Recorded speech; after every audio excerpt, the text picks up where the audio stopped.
Hi everyone, welcome to FACEHAMMER Live.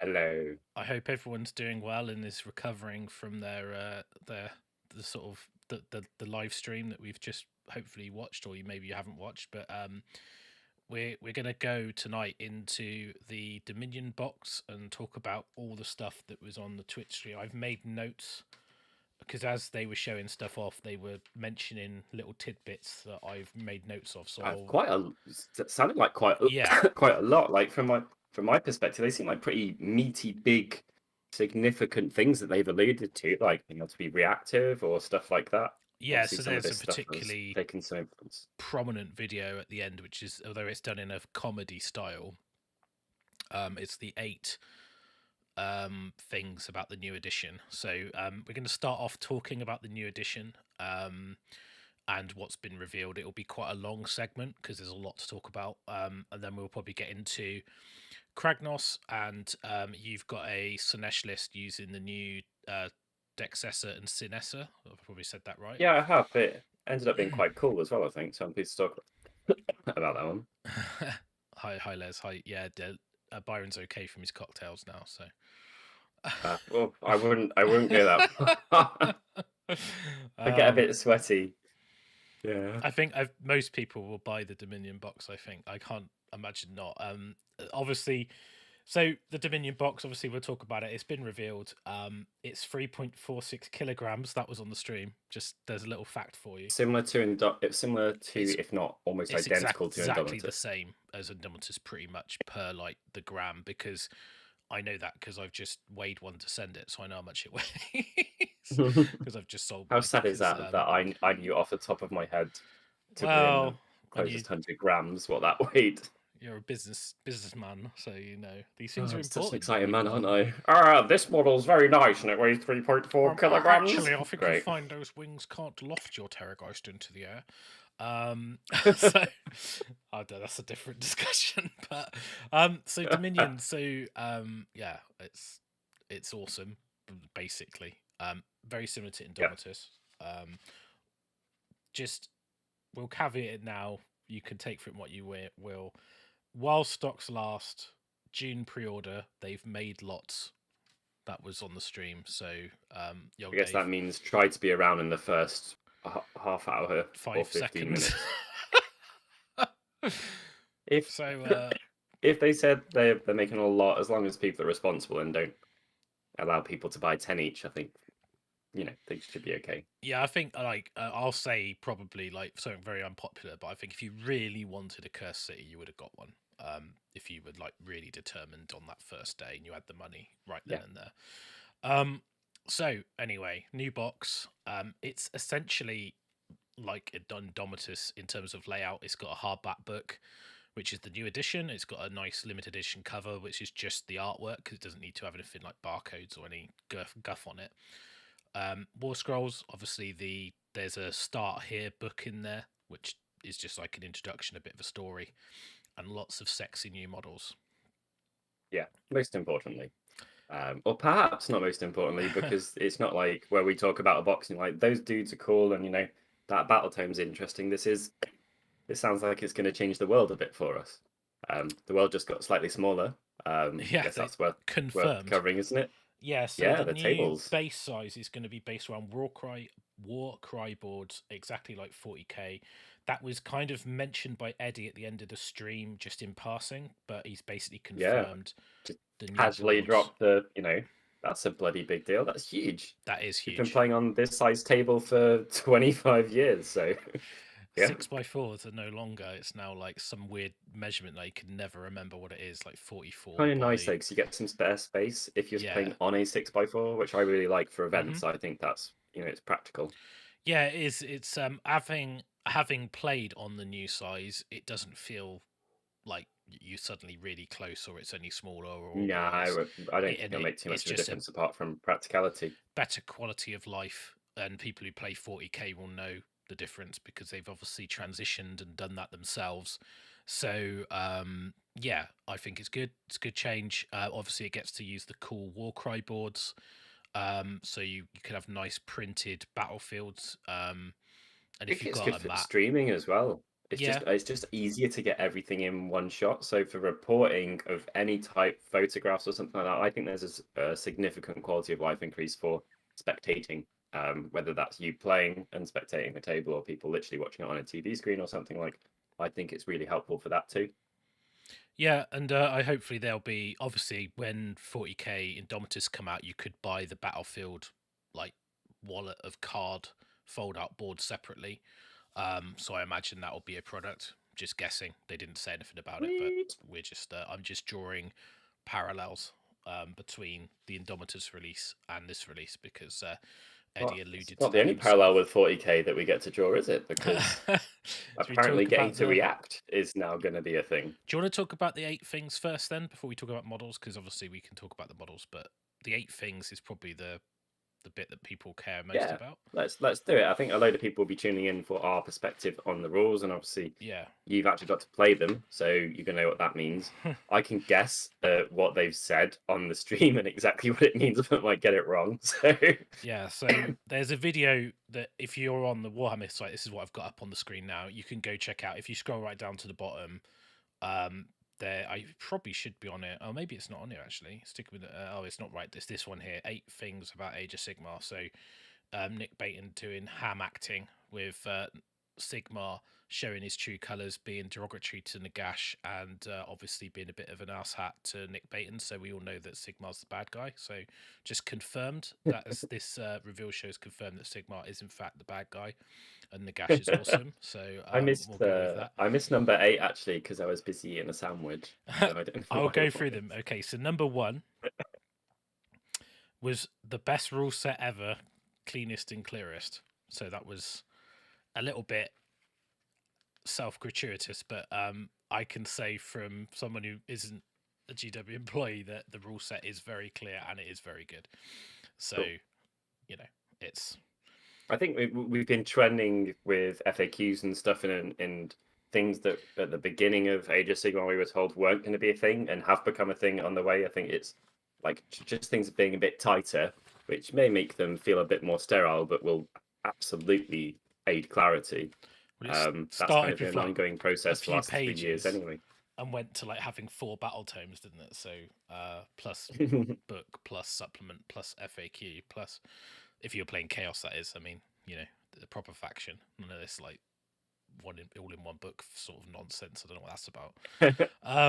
So it's. I mean, I know, so I can't say too much more. I'll just say that's what they've said, and obviously there's the video on the Warhammer Fest where Jez mentions that the rule set is watertight. So there we go. Read into that what you will. But I can just say that it is very good. So second point was heroes are more heroic. So they have more command points to use, more abilities. This is heroic in the battle commander, not the going and killing loads of people sense, basically. This is more tactical. So they've said that literally word for word was they're more heroic, and they mentioned that by having new abilities and more command abilities. And they talked about heroic actions. Wow, you're gonna sounds. I mean, CPs are pretty important already, so it sounds like ways to farm them are going to be entirely essential. Yeah, and then the next destruction's time to shine. Yeah, possibly. Finally. Well, they've got a new destruction force, and Kragnos has just come out, so I imagine it might be a focus of the. Well, it's a bit like second edition was focus of death, right? Because it was a necroquake. Yeah. So no lore spoilers. So monsters are more monstrous. So this is point 3. It mentioned specifically the charge phase. Charge phase, didn't it? Yeah, and it said you can stomp, roar, or smash. So we have had, because we had stomps, didn't we, in 8th edition? Well, yes. A thunder stomp and a stomp. So if you're a monstrous infantry, at the end of combat, every model within 1 inch rolled a dice, and on a 4+, you did a wound. It was just base contact because it was back in where you charged and you butted up and all that stuff in the old edition. Yeah, okay. So model and base contact, and then it was D6 wounds from D6 monstrous stomp. Cool. Yeah. Interesting. But that was obviously nice for nice for sequencing and clearing screens and stuff like that. But I mean, because the word stomp has literally been used, I don't imagine it'll be too far from that. I guess you're not allowed to say, and we will see. No, exactly. I mean, obviously, if it's a Kurnoff hunt, is it Kurnoff hunters that can stomp monsters at the moment, which I find bizarre. And Team and Ancients can stop them, but it gives them -1 to hit or something. I think. Go last, isn't it? Or is it -1? I don't know. I can't remember. I think it used to be minus. I think it's like you go last now. I think it's a Sylvaneth book. Control F stomp in entire rule set. So then 4th point was more command points if you go second, and less downtime was a comment that was mentioned by Sigmar. That's interesting. So I guess this is getting at those, and they actually did specifically outline the situation where you're just sitting there taking off dudes, or they said something to that effect. So I mean, that sounds like it can't be a bad thing. I was just saying that I think if CPs are coming into the game more, you're going to need more ways to generate them. So apparently going second is going to give you multiple more somehow. So yeah, so see that. It's a bit like Magic the Gathering, isn't it? You get one more card in your hand if you didn't go first. Yeah, yeah, which makes sense. You know, it kind of helps. The point. I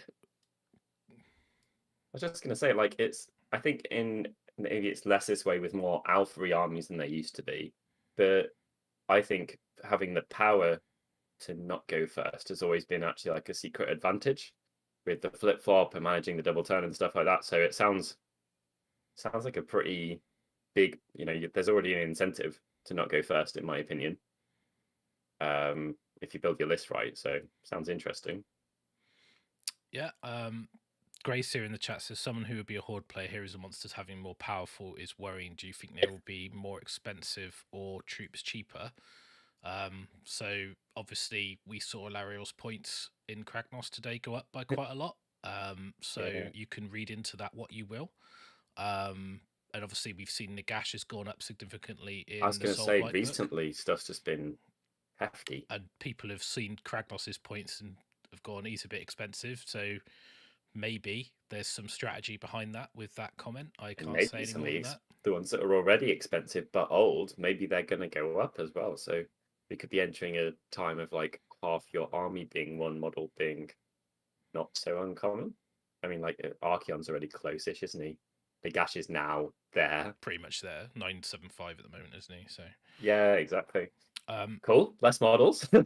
Yeah, well, it's good for me. I don't like hordes, so and then we've got the 0.5 was node more sideline reactive command abilities to use in your opponent's turn, which is quite exciting. Yeah, I guess that's like the 40. What I don't know the names of the 40k ones. Overwatch, one of them. Pass. I don't know. You talked to me like I even read the. I started reading the 9th edition book when I got Indomitus and quickly got turned off, especially when I got to how to build an army because it was so bloody complicated. Charge reactions, don't you? Like if someone you could stab fire, charging you. I think it is Overwatch. I think you rolled a shoot and on a 6 you hit them or something like that. It's like yeah. Don't know if there's any like shield wall abilities or something, but that would be cool. That'd be very cinematic. Yeah, Neil, being Alpha Strike is great when your Alpha Strike, a bit of balance could work well on that front. Yeah, we'll see. I'm interested to see how how it will play out. Yeah. Then the next point was endless spells, predatory move in every hero phase. So rather than between battle rounds, I guess, because at the moment I missed that one. So that was 0.5. So yeah, it was endless. I was really enjoying my sandwich, obviously. Oh, that was 0.6. Sorry, endless spells. So yeah, that might. Yeah, I just clocked them. That might be interested to see potentially powerful if you got the last turn in a battle round, then you go first because you'd have 2 hero phases back to back, wouldn't you? Yeah. Well, it sounds like the priority roll is going to kind of get refreshed and it's just as important as it ever was.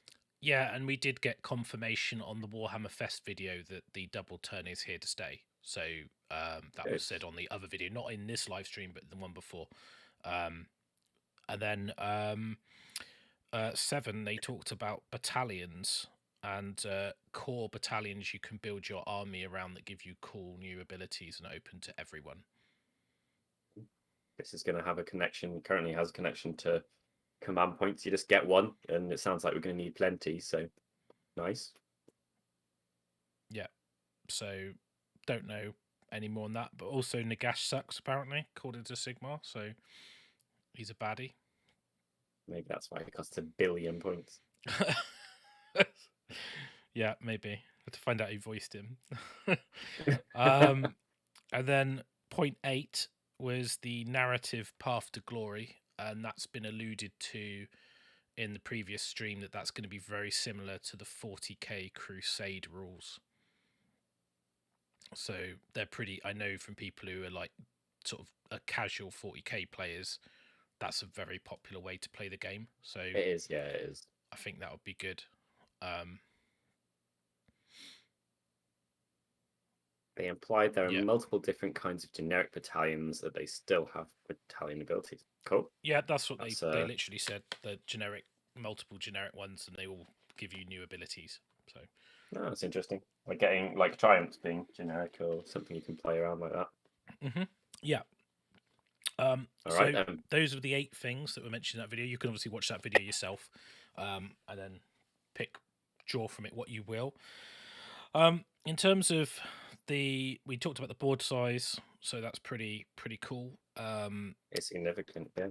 I guess it's probably just a good thing to go through the models. Now, I'm not going to describe all the models to you, but when they were doing this on the stream, they did talk about some of the rules. So what I'm going to do is we'll go through, and then I've got some notes. So I took it's very boring, I know, but I sat on my own rather than my friends were having fun talking about everything. I sat on my own making notes. So you've got Yndrasta, which was shown as part of the Warhammer Fest announcement, and she's known as a monster hunter. There was no real tidbits on her, or I wasn't listening because I'd already seen it, so I kind of switched off. And this, I can never unsee this now, so if you don't want this model ruined for you forever, then stop listening. No, I'm kidding. So basically, he looks like Trigger from Only Fools and Horses. So we've got the Lord Imperator with Gryph-hound, and thanks for that, Les. So he's obviously like pretty cool. And they mentioned the Duradin style. So you see, like on his chest, he's got this little like Duradin, and you look at this beard on the helmet. It's like a Duardin beard. Intrigue. So this was alluded to by Phil Kelly in the sort of the little snippet video that was done on Warhammer Fest, where they talked about Grungni's help making the Thunderstrike armor. So obviously it's got the Duardin craft of this new armor. So obviously there's didn't make it that well if a goblin couldn't shoot through it though, did he? It's not a goblin, he's a Kruleboy. Then you've got the Knight Arcanum. Again, alternate head. So I think in the set you've got helmeted and unhelmeted for pretty much all the models on the Stormcast side. Cool, isn't it? Anyone who's a Space Marine player is going to get some sick equity out of these sets, aren't they? Yeah, well, even if you just like, I mean, I really like the helmeted head on the Knight Arcanum. They do look a little. I don't know if other people agree, but I think the head looks smaller than the helmeted looks smaller than the unhelmeted, or the same size. I agree. I think the most extreme example is the last guy, actually. Yeah, but it's pretty crazy. Yeah. I like the helmets though. I think they are. I do like them. I think the Knight Vexillor with the Banner of Apotheosis is probably the best model in the set. For me, like out of the Stormcast, I think it's just amazing. I'm just all about that step 5 armor. It's just amazing. Like I like these obviously got like a different kind of aesthetic to the now slightly dumpy looking. Well, I think there's quite a lot of like 1970s, 1980s vibes going on in all of the release. You know, like classic book cover kobolds or goblins, or you know, things from mines that have got strange coloured skin and eyes. And then from Moria, you could say it's fine. Exactly. They are. I guess we can touch on that in a bit, but the Stormcast as well. They do look. I mean, I've got an illustration above me from the front of the Way of Kings, which Russ and I both love, the Stormlight Archives, and that style is, you know, like things flapping in the breeze and slightly more humanoid proportions. You know, not so chunked up. Really cool, I think. I just love the sword as well. I love how it looks like a proper like blade in a. It's really nice. Yeah. Obviously, you can see the models. So I don't know why I'm describing it, but I'm doing what they do. You've got the Praetors, which is this unit, which I'll scroll through now. These guys, well, it says it here. Bodyguards are soul bonded to the heroes. They're charged to protect. So These are ones they said in the fluff they become more and more like them and take on their personality because the bond's so strong, didn't they, or something like that? yeah, something about that. Yeah, I didn't actually listen to that bit. Best friends. They do, yeah. Then you've got the Dwayne the Rock Johnson in his armor, so the Annihilators. So these are paladins with heavy armor. So they said about a good save, and they said that there's a mortals on hit or charge that Eddie mentioned. They're armed with meteoric hammers, and when they did the unboxing, Adam Choke quickly read out the hammer profile, which was 3 attacks, freeze to hit, freeze to wound, 1 rend, 2 damage.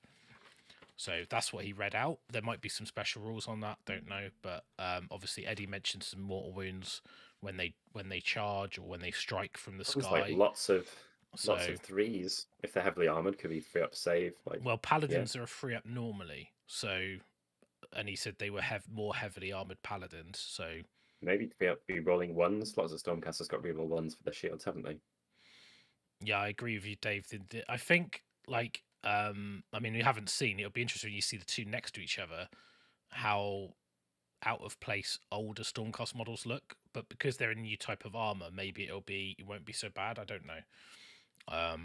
Like the kind of the world seems to be evolving. Literally, like in the fluffy, like the intro to the goblins, though it was someone discovering them, and we're getting to see new technology appear and stuff like that, or troop types. So one good thing about what I like about AOS is the story drives what's going on, whereas with the old world it was like a snapshot in time, and the world was always at the 2 minutes to midnight, and that's just where it stayed for like 30 years. Which is cool, but at the same time, you get once you've got the third dwarf book and it's almost a cutting and paste job, you're like, well, actually, can we have something a bit more to it, please? And the Vindictors, these ones have got Thunderstrike armor, and they've got Storm Spears. They said use the word bulwark in the shield, so don't know what they'll do, but yeah, I mean, they're cool models. I like the fact they got it's quite weird because they've got a little banner in the unit. Stormcast haven't really had command other than champions before. Cool, isn't it? I think it's very cinematic, having flying pennants. Yeah. But I quite like them. You're meant to get like choices of heads. I think there's 10 in the box, 2 units of 5. They seem to suggest that you get a helmeted and unhelmeted version for each of them, didn't they? Yes. Yeah, I'm not sure if you get unhelmeted for all of them, but I think you can definitely make them all helmeted if you don't want open helmets. Because obviously, if you're being shot at, I was asking whether there was back at the unhelmeted females, and they confirmed that there were. So yeah, I think there was some actually in the pictures. So there's an unhelmeted female there. So I guess that's a female, slightly different chest armor. So Kruleboyz. So I love. You love them. Yeah. I like the fact they've got little legs and big upper bodies. They remind me of you. So thanks.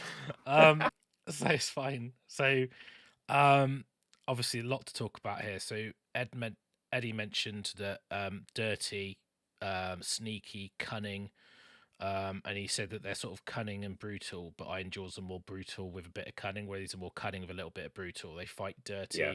You mentioned coming from the shadows, shooting, so not traditional like Games Workshop orcs where they go and smash you in the face. Killer boss on Gnashtooth, which is this model. So these shields are meant to be like an image of Kragnos or themselves. So they sort of see like Kragnos must be like important to their faction, and obviously we know that he's destruction god for every destruction because we've seen him today. So there's obviously some link there. That's a big model as well, that one you're looking at. When you see the full box contents shot, it puts it in perspective next to the wing Stormcast. It's on a 105 pretty hefty piece. Oval. So not quite the chariot chunky one, but the slightly narrower, similar size base. So it's like a fat juggernaut size, basically. Yeah. So it's the site. I Like think more it's. Do you know like the tiny. old? It's like the one that used to go for the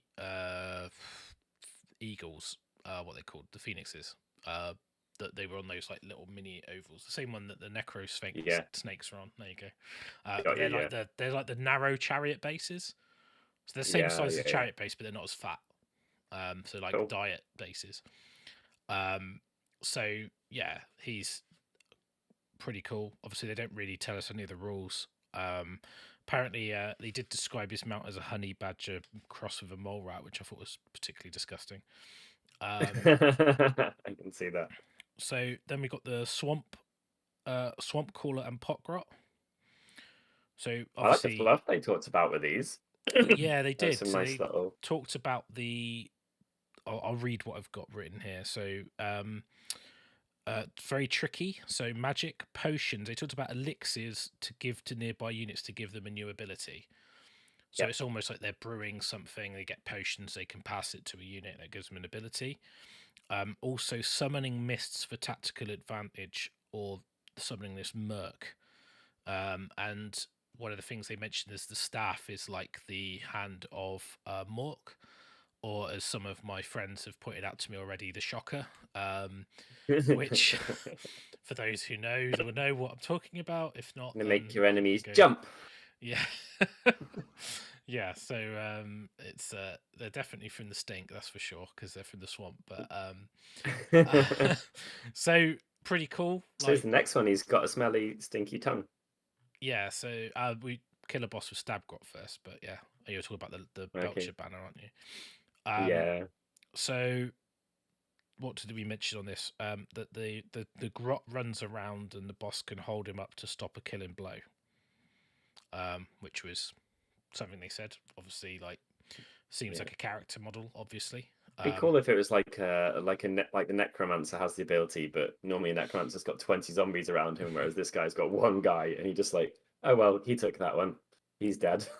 Yeah, it might be the it might be like do you know like the Sylvaneth guy who can like take a wound on his little bug and then he can't fly? Oh yeah. So like they've used that rule before, haven't they? That's cool, isn't it? The Belcher banner. I like the guy's called a Merc Knob, which makes me really wonder what's behind that loincloth. I don't like. You're called like a Merc. You should go and see that treated. He needs to go to a doctor, really. Yeah, they see like a weird knob or something. He's got a fizzling pizzling, as they'd say in Name of the Wind. And apparently they've got this. This is Kragnos. That's a Kruleboyz. That's a Hobgrot on the banner totem, and this tongue is from a beast, and it talks about it brings the darkness and mist, doesn't it? Yeah, or like the smell comes out of it for weeks afterwards. Yeah, it emits swamp gas apparently for weeks after it's nice killed. And ripe. So like a debuff or a line of sight blocker or something a bit spooky. Obviously, it's a banner, so you'd expect it to do something to stuff around it. Or they talked about emitting this gas, so it might have some effect like that. So it'd be interesting to see what that does. I think that's Jabberslive's slithy tongue. Jabberslive. Jabberslive. Then we've got these. What we've got here, Manskewer Bolt Boys.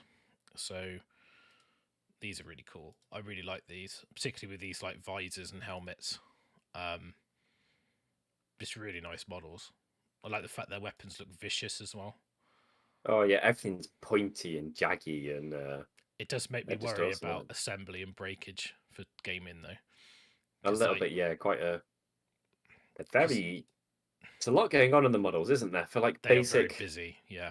For basic goblins, there's a lot of action. Orcs, they're not goblins. Yeah. So yeah, I guess so.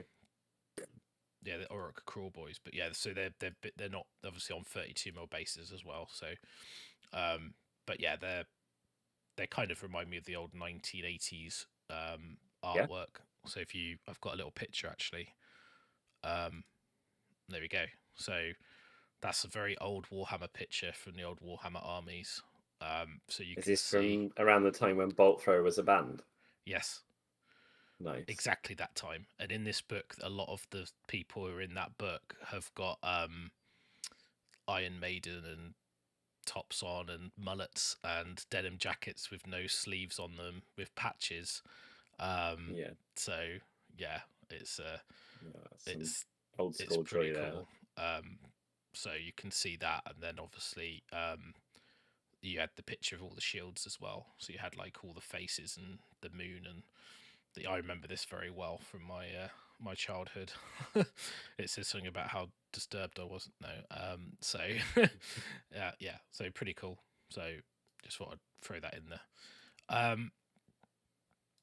So yeah, the kind of I was talking about how old I was in the chat earlier, and it was revealing to some people, I think. So yeah, that's pretty cool. They just mentioned that they have 2 ways to shoot: hasty or aimed. And Adam Troke said they do mortals if they aim shoot. So yeah, he suggested that was what we'd see in the video, didn't he? Yeah, because he said like obviously like they sort of punch through the armor, doesn't it? So he's sort of saying if they take their time. But they like to pick off targets was another thing that Eddie used to said. So I don't know if that means anything. Seems to suggest long range, but they are orky, and they've never particularly had a very long. Have we ever seen an orc bow that's longer than 18? Well, if in old hammer, yeah, 24, but then all bows went to 18 in AOS. So don't know. I mean, like off the top of my head, I don't think you've got any orcs with bows. Does look like savage orcs. It looks like a shoulder-mounted bolt thrower, doesn't it? So maybe it'll be like a long strike crossbow. Well, crossbows in old school Warhammer used to be 30, didn't they? So they had a longer range than bows. Did, yeah. So who knows? We'll find out. So then we've got the Gut Rippers. I really like this guy with his little hat. I think it's cool. Yeah, Brian Ansell's haircut. You've got it, Grace. I'm glad someone got the reference. It's it's shocking. I do actually have that book. I think it's in my loft though, but I was thinking I might get it out and share the pictures at some point. I'm sure they're on the internet. Yeah, it's amazing. So the Kruleboyz, obviously, like I think I like the infantry more than because they're less busy. I think. Yeah. They're more easy on the eye, I think, because it's less of like it's a less hectic thing to look at, isn't it? Yeah, I'm just thinking from a painting point of view as well. Like I think these would be fairly nice to paint because you've got skin and you've got the cloth. You can do the skin and then you just paint the cloth in and then they're fairly done. Whereas you look at like these are more like they could walk through a swamp without getting attached to every single tree they walked by. Yeah. Right? Like they're a bit more, like simple tribal in terms of their aesthetic, which I really love. I think it's very cool, actually.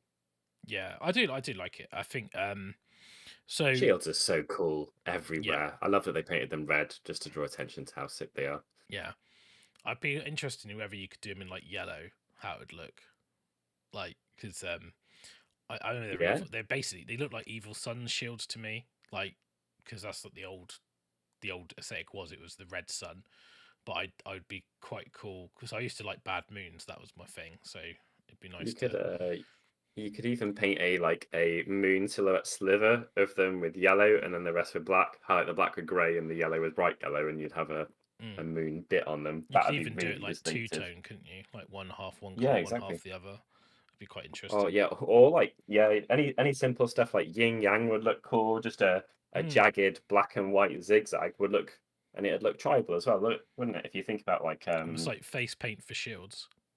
Oh, exactly, yeah. But if you think of like loads of tribes in Africa, they distinguished with what was drawn on the outside of or painted on the outside of their hide shields, stuff like that. It'd be interesting if you could put like a Grelin earth on them so it looked like they've got caked mud on them. Do you know, like in Predator, where that'd be cool, yeah. Arnie's in the swamp and he's caked himself in mud to hide from the Predator. You could paint it white as well, like it was chalky face paint. That'd be sick. You could do him as hands, couldn't you, if you really wanted to lean into the IP? Let's sort of. Yeah. I like the sound of that so much. It's made me more keen on the models. Actually, I think that's. Well, that's what I like when you've got models with open, flat spaces to do stuff. Like when you've Yeah. got this, it's so busy. It's like, where do you actually paint anything? Because I used to paint a lot of. I'm not saying they are Mordor orcs, but when I did Lord of the Rings, my army was Mordor orcs, and with Lord of the Rings models, the detail was so small that basically, like, you paint it a color and you wash the model and you put one edge highlight and it's done, and you can't do anything with it. You can't blend it. You can't put any detail on it. Yeah. And I think sometimes you're like, if it's so busy, I mean, it's good as well because you can use quick techniques like dry brushing, streaking, grime, weathering, all that kind of stuff to make stuff very easy to paint. I might be tempted when I do these to, because I am going to do them because they're awesome, to do them in like almost like quite simplistic paint by numbers dip style that I did, but with streaking grime. Yeah. Um, That'd be really cool. And then if you did do that, you could pick one part, the shields, to go, crazy and just black on white zigzags or something, and just pull people's attention. That and war painted let you get away with murder. Yeah, exactly. So you could really like. So, I mean, they're beautiful models. I mean, it's, you can see them for yourselves. So they say that they fight by taunting, pulling faces, and the shields match the orcs' faces. That was some of the stuff they said. So then these guys, which I'm not that sold on. They look like classic kobolds, don't they? Yeah, like proper. Well, they remind me a little bit of Hobgoblin and Sneaky Gits from the Chaos Dwarf range from back in the day. Their arms are very short in comparison to their bodies. I don't know. Their arms are really long compared to their bodies, aren't they? Because they're like below their waistline. It's their legs. I'm just trying to work out what it is. Yeah, it's the little short legs. It's Isn't it? because they've got Something little proportionally legs, makes. and they've got like a wider gut than their shoulders. Yeah, and they've got big heads, I think, compared to their body. I mean, obviously they're very like, they're not winning any like bodybuilder competitions, are they? They're pretty. These are the sort of people that go to the gym and neglect leg day, and eat I too don't much think protein. these are going to be winning any golden demons either. I think there's some pretty. No, it'd maybe be hard, I'm wrong. hard to make these models look really good, I think. Yeah, I think you could lean into like skin markings, and that would be really cool. Even like like pastel washed out orange with like bluey blobs, like tree fog colors, but dulled down a bit or something like that. I think that would fit their aesthetic quite nicely. It's almost like they've got like big.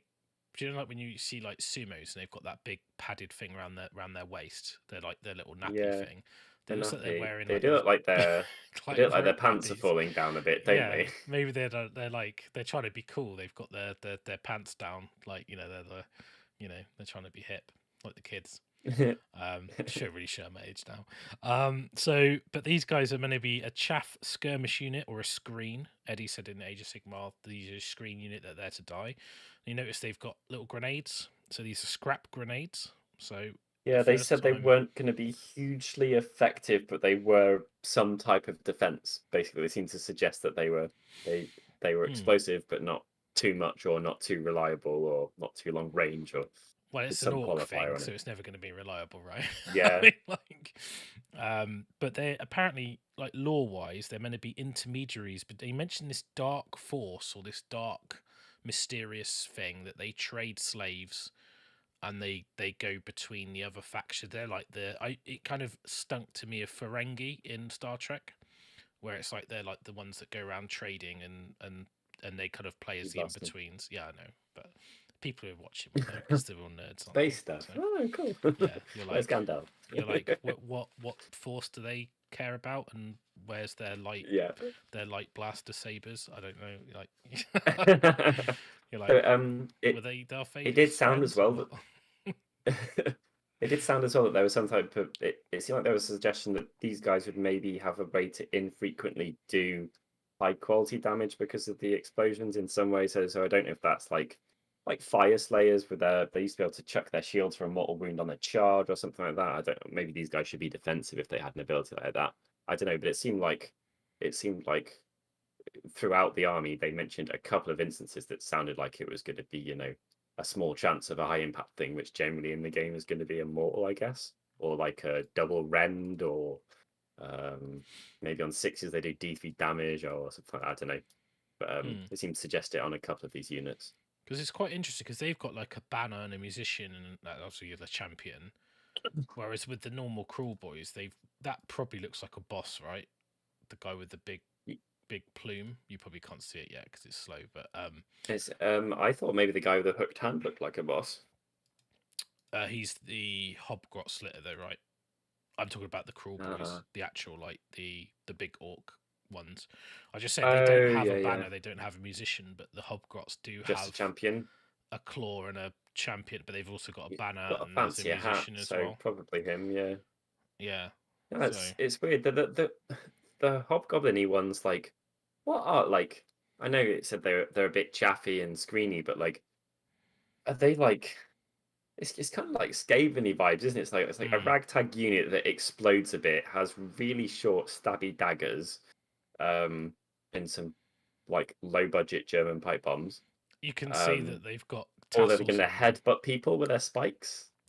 I really wish they'd stop putting tassels on models because it just reminds me of my mum's curtains. Like, it's I just don't enjoy painting them. Yeah, I'm not a fan. If you had to get me to guess at the stats of this unit, I wouldn't have a clue. Like what they'd be like. Like, are they slow? Are they? Or they got to be slow with legs that short. Like, or they like move Maybe 4, 5 up save, 6-inch range throwing attack once a game that is 5s to hit, but like 6s do double rend or like I just don't. And then like what, half an inch reach and I had to like what. I'm very interested to see their stats when they come out because they'll have to do something to make sure they're not just boring and poopy. Yeah. And there's so many options there. Who knows? I think you're right, Grace. Here there was some hints at this dark force and slavery. They said they look like a goblin from the world that was. So obviously that's hobgoblins, and they were in the Chaos Dwarf faction. So yeah, maybe they're hinting. Maybe at them that. hats are coming back. I don't think they'll go to that version. I think if they did it would be the other version. They got to make up their height somehow with those weird little legs, haven't they? So I'm not sure they would get away with that today. Guess what the spikes are for. So obviously the core book, which is a nice picture of Yndrasta on the front, and the other stuff we mentioned, the 8 things, and also there was some other models revealed. So you had the Knight Judicator with Gryph-hounds, which bloody cool. Yeah, just sick, just awesome. No criticism. It's even cool that it's left-handed. I just like. I didn't even pick up on that. Yeah. So, yeah. He's a creative shooter. Exactly. It's a cool pose. It's a weird base. The hounds it looks like a cavalry base. Yeah, it's the I think it's the one that like an exalted flamer would be on or something like that. Yeah, a bit of a middle ground. The so I couldn't work this out. So you're meant to look at the feet of these things to work out what name they've got, aren't you? So these are Gryph-hounds, right? Because they've got no hooves. Is that how it works? You're asking me. Yeah, I don't know. I think that like isn't it what feet? Anyway, I don't know. So you're talking about the chariot. Well, both, because it looks like the chariot just has much bigger. Oh, I don't know. Yeah. Who knows? Yeah. Well, it says they are swift Gryph charger chariots. It says from the Angelos Conclave. So Stormcast Eternal Stormstrike Chariot. So they look to me like a big Gryph-hound. So it's almost like lions, I guess. Yeah. Oh, I love them. I think they look properly. I thought. Yeah, I thought the demigryph aesthetic was always pretty regal and cool and proud. So I'm down. Obviously, they can't look static and like haughty because they're legging it, but I think they look very solid. Yeah, and then we've got the Kruleboyz units. So the Beast Skewer Killbow. So it's a big crossbow. It says it's deadly to both large monsters and masses of foot troops shooting straight through several at once. So that reminds me a little bit of the old bolt throwers. Yeah, strength 7, 6, 5, 4, 3, 2, 1, wasn't it? Yeah, where it penetrated ranks, didn't it? So yeah, cool model, but again, bit of a nightmare to paint that, I think. Yeah, it's a bit of a Doom Diver aesthetic with everyone working on exactly how I thought it looked when I saw it. Hugging stuff. I quite like that. It's almost it's like a narrative setting. That's like a little photograph of of a Yeah. reality that's been imagined onto a base, which is damn cool. But there's a lot going on. I remember the old War Machines. I remember very back in the day, like there was a guy who come on board who sculpted like the old dwarf stone chucker and flame cannon, and he made sure it had like it would function. So like there was levers Yeah, in the right place, there was cogs in the right place, there was bellows, there was pressure gauges. It was like yeah. as if it was actually working as a proper artillery piece. So I quite like it when I remember the Doom Dive. You had the goblin back in the day with the grease in the little track, and you had the guy, Yeah, the couple of them pulling it back, and then the goblin with the yeah, wings and the pointy hat, and yeah, I do the Doom Diver. I thought was proper cool. It'd be yeah. It makes a difference, doesn't it? Like the rat ogre pulling the screaming bell, yeah. I think is one of the coolest things that's ever been sculpted by Games Workshop, actually. And it's just because it looks like this fantasy thing is grounded in principles of physics or anatomy. Yeah, and the last model was the Breaker Boss on Maya Brute Trogoff. So, yeah, really cool. He's cool. He's got a Bident. They always look evil. Mm, Like it.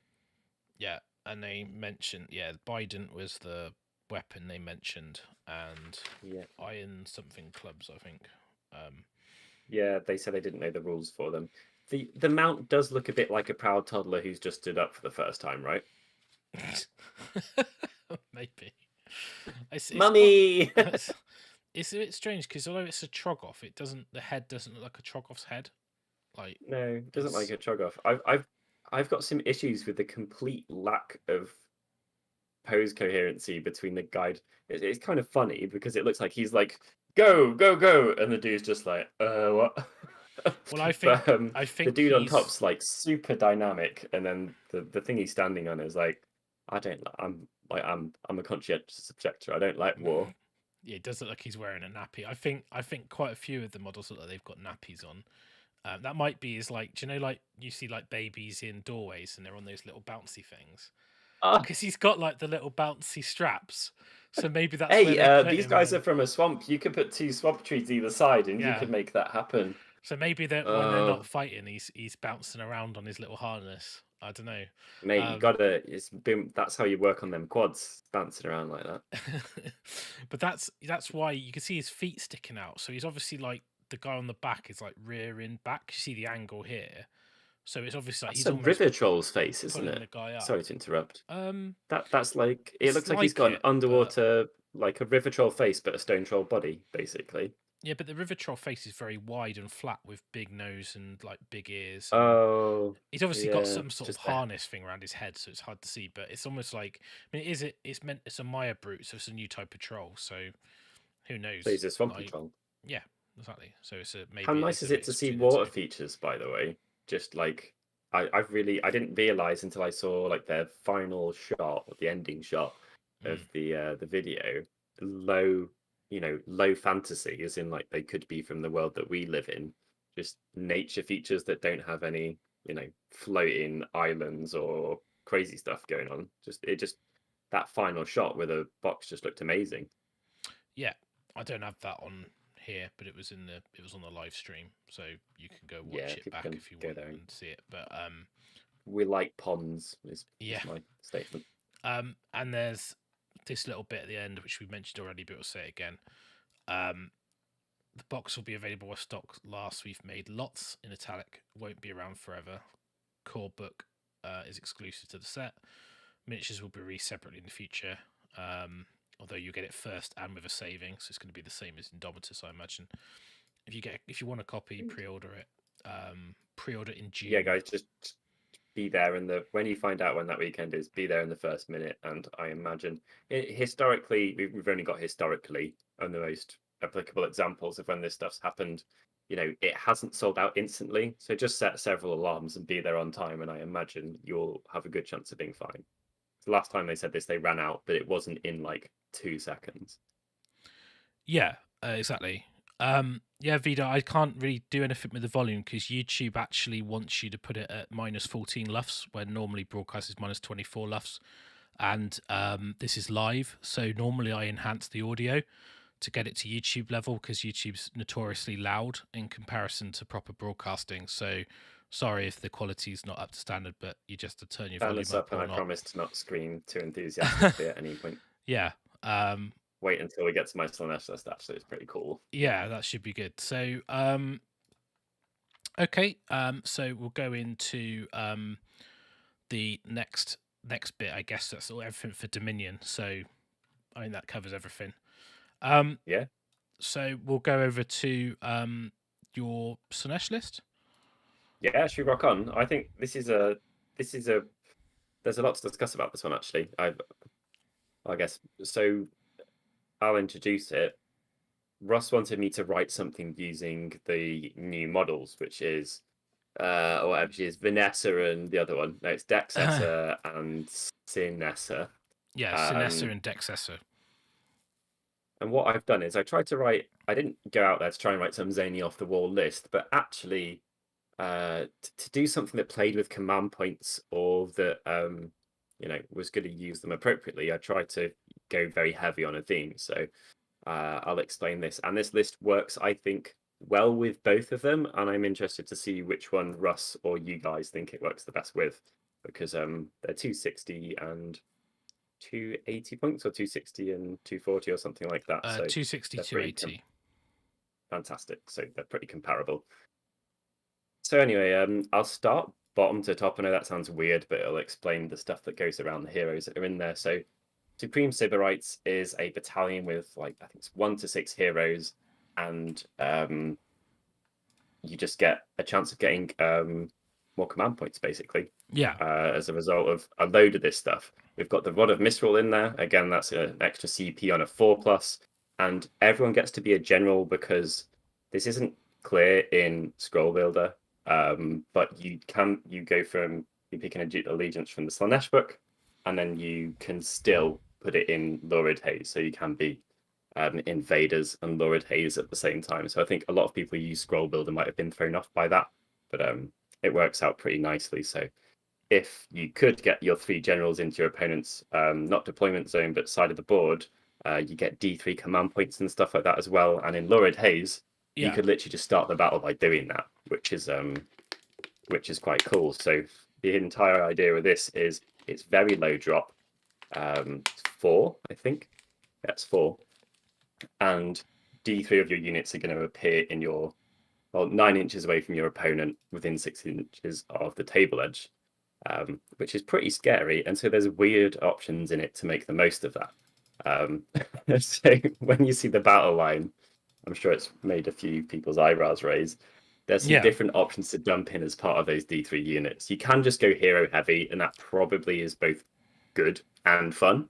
So, plow in Sigvald and the Keeper and Dexessa or Sinessa in there and do some crazy stuff with your 1,000,000 command points that you're going to generate. And you really could, you could be re-rolling charges with Sigvald just to raise your amount of attacks. Let's say you rolled a 6-inch charge, and you're going to get a minimum of 5 attacks anyway. You could just re-roll it, because you're going to be pooping CPs out from everywhere and try and hit that magical 12 attacks, and then fight twice with them because of the Keeper or some crazy stuff like that. But actually, I think the idea of 22 Blissbarb Archers appearing 9 inches from your opponent when you're going first is a pretty decent way to, It's unusual to see one unit of 22, like one big unit. Yeah. I just wanted to keep the drops, because I was close enough to low that it felt like being careful of them was a good way to go. You could change things around, and I think weirdly a very good addition to this would be just 5 Seekers, because they can run up there without needing that Lurid Haze move and support anyone. It's just a nice help for bodies, but you've also got 10 Chaos Warriors, and they can be transported with the Lurid Haze pre-game move, because it doesn't need a Hedonites keyword. So when you're saying pre-game move, you mean the deploy off the table and come on from the board edge? Well, I think it's a redeploy in Lurid Haze, actually. Yeah. So you deploy on the board, and then you before the first turn, you take it off the board and say. So you're not talking about a move. I'm just clarifying for people. You're not saying like you move the unit normally. You take it off the table, and then it comes on as an ambusher, right? That's what you're talking. Yeah, it does come on as an ambusher, okay. But this happens before the decision for who's going first, and that can be a bit iffy. So being low drops is important, I think, with this type of tactic. But yeah, dropping it's 20 archers and 2 little buff pieces that come as part of the unit, but dropping 20 archers 9 inches from someone when they've probably got 7 units plus, I guess, is average in the game. It's just your points are going to be through the roof for summoning really fast, and that's just one of the units. Or you could drop 10 Chaos Warriors there, just vanilla tanking, fairly solid option, mortal wound save if it's useful. Or out of nowhere, because no one has put them in any list that I've seen yet, 10 Myrmidesh Painbringers, which are battle line due to the fact that you've got the Lord of Pain in there, and him being the general doesn't feel like it's an upsetting thing because you got 3 generals anyway. Yeah. So there's just loads of really weird synergies and options in it, and I think actually this would be quite a fun list to run. Because without the keeper, you're not too worried about the command point turn off thing. Yeah. Because when you've got a keeper or seeker, it's like if you're within 12 of another general and he's a you can't use the command ability if you're within 12 of another general. So it's quite interesting. So like with the 2 Slaanesh heroes, so obviously like you've got the Bliss Bub. So Sinessa with Whispers of Doubt, is that how it works? 1 enemy hero visible, because obviously add 1 to hit rolls. So you could put the archers in range of like Teclis. Yeah. And then go, right, I can cast a Teclis is a bad example because he just unbinds you, but you could be outside of 30, can't you, to cast. So you just need line of sight, because if she's got a special rule, which is that Voice of Slaanesh rule. It's the middle one. It affects a spell as well. So you could basically, ignore the fact that I said Teclis, but if you pick another hero, Kragnos, there you go. So you could get +1 to hit against Kragnos, and that's shooting as well. So that would be pretty cool, wouldn't it? Because you'd basically it's a lot of shots. Yeah. They're +1 to hit and +1 to wound from the little squiddly things. So yeah, it is quite interesting. I actually played around with a very weird battalion that has them, and one of them can shoot twice, but it felt a bit too contrived. That would be genuinely scary though for anyone. Turning your shooting up that much is a pretty decent option. Yeah, there's plenty of being able to be far away from things to buff them as a hero actually works out pretty well, because you're not meant to be next to each other for command abilities. So yeah, it seemed cool. But which one of them do you think works better in it? Because I think Dexessor is the more there's less rules on that scroll, but a CP for free is just good, right? You also get run or retreat and charge, and you get both of them got subtract 1 from their hit rolls. But I like the spells options you get from the other one, because you just get every spell in the book. Yeah, I would take Sinessa, and I would probably look at making the Painbringers Twin Souls. They're just so expensive. It's an extra 70 points. So yeah, it is. But I think the problem I have with Painbringers, they kind of just do what Chaos Warriors do, with a bit more damage, and it's a lot of points. You're spending almost an extra 120 points. Yeah. And the Lord of Pain as well is like, because if you basically swapped the Painbringers for 10 more warriors, and then you wouldn't need to take the Lord of Pain for a because speaker. you could take could take a shard speaker, or you could take a a chariot one isn't a bad option, because you get the chance of re-rolling ones to hit from the spell or the command ability. Yes, the spell is you get on the war scroll, which is the what's it called? It's with the one that gives you reroll ones.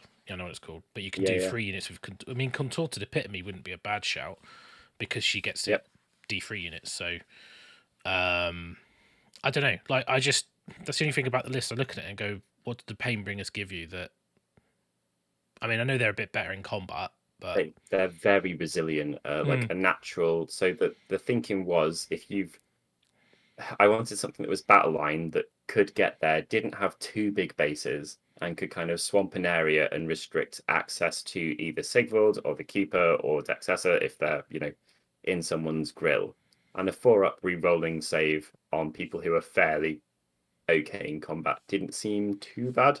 But I do get that they're the oddity in the list. They're even more odd than 22 Bliss Bub Archers. But, I mean, it's fine. I mean, they're not awful, but it's like, No.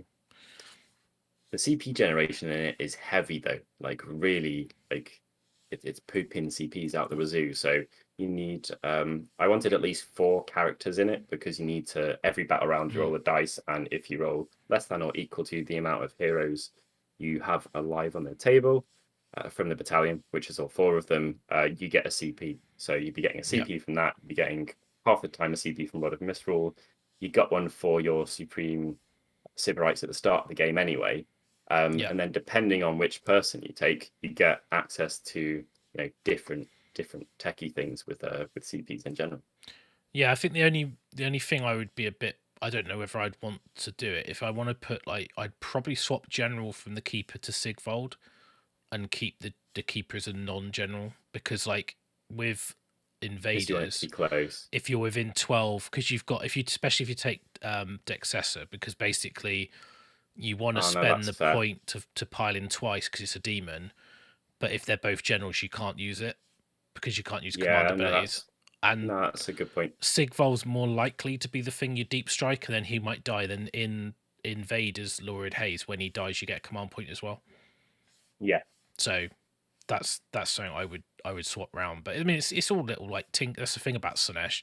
You write a list and then you just tinker with it for days, and it's not really it doesn't really matter. But it's just it's just preference really. But I like it. It's technical. Do you think that you would play this variant then? Because I know you've been playing a different list, but is it? I had a game today actually. Did you use this one? Yeah. I didn't use this one. I think I would. I think those 22 Blitzbarb Archers skirmishing is actually huge. It just doesn't feel quite worth it with 10, and they're so weak that it's not really worth screening them and building your battle plan around it. But if you get 2 turns of unadulterated shooting at someone's army where you're 4 guys on each of 5 units worth of shots or something like that, or split up even further than that, I'm going to shoot everything in your army with as many shots as I have divided by as many units as you have. You only need 2 turns of that and you will have created a ridiculous amount of depravity generation. So I think that's pretty interesting. And I do genuinely think as well, from a Slaanesh army, people just wouldn't be set up for the Painbringers, because it's not like you're running techie buffs or debuffs or anything like that. They just turn up and they do their thing, whether they're on their own or whether they're next to someone else. I think they could be a very good way to keep Sigvold alive for a bit longer, while you go on an absolute munch fest with him with +1 to save. Maybe you put Mystic Shield on him. I did that in today's game. It's nuts. And he just wades through people, re-rolling charges. I love the idea that you'd have so many CPs that if you rolled a 6-inch charge, you'd be like, screw it, I'm re-rolling that in case I get a 9 or whatever, and then do 18 high quality attacks with him. You got so many CPs, you could use them on the re-roll ones for your. He doesn't get his bonus to his attacks, by the way. It's just the flat roll, I think. What do you mean? So you said he'd get 18 quality attacks. He would get. So your attacks roll is what you rolled for your charge roll. Yeah, but unmodified, isn't it? Yeah, it's re-rolling. I'm not talking about any buffs to his charge roll. Just re-rolling it with a command point to try and get a higher roll. Yeah. But you said 18 attacks. How did you get into 18? Did I miss something? By fighting twice. Oh, okay, right. That's it. Fight twice. Yeah, so I was like, where'd you get 18 attacks? I was thinking in one go. So I was like, where'd you get that That's from? why I love him so much. He's just got 18 attacks on his profile. Just going for a higher roll, and if you hit the higher roll, it's more worth spending a CP to go again. And any roll of 8 or more, I think it's definitely worth heavily considering going twice, and you could lawn mow through a quarter of someone's army and then back it up with some Painbringers. And that would only count as 1 activation as far as the activation goes, because he gets to go first if he's charged anyway. So yeah, I just think it's a tasty, intimidating list and low drop. It would definitely get underestimated. People wouldn't understand it on paper, and if you had a little bit of luck with it, I think you could do some very strange things. Yeah, would you, out of the two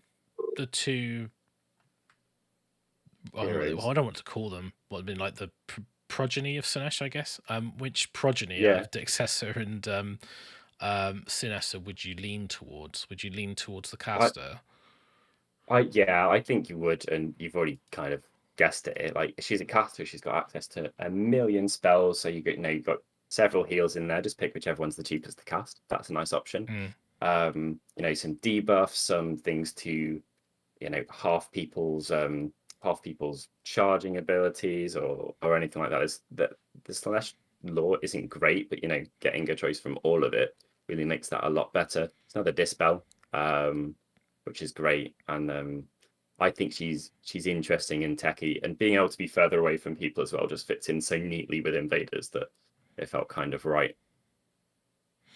Yeah, I get that. I mean, she's got good ways to get depravity at range as well, hasn't she? With the purveying and with which can do anything on the table, and the poke from the staff, and Yeah. So, yeah. I mean, 22 Bliss Barb unit is interesting. I guess you're not really bothered about Battle Shot because you've got so many command points. You're probably all right.